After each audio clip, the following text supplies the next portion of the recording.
Смотри, современная медицина приучила нас к тому, что если у нас нет симптомов болезни, то мы здоровы.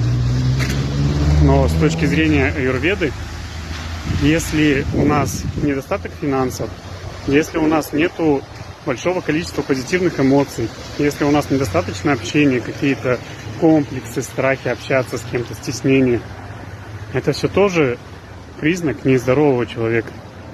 То есть здоровье – это баланс во всем. И в сфере физической, и в сфере интеллектуальной,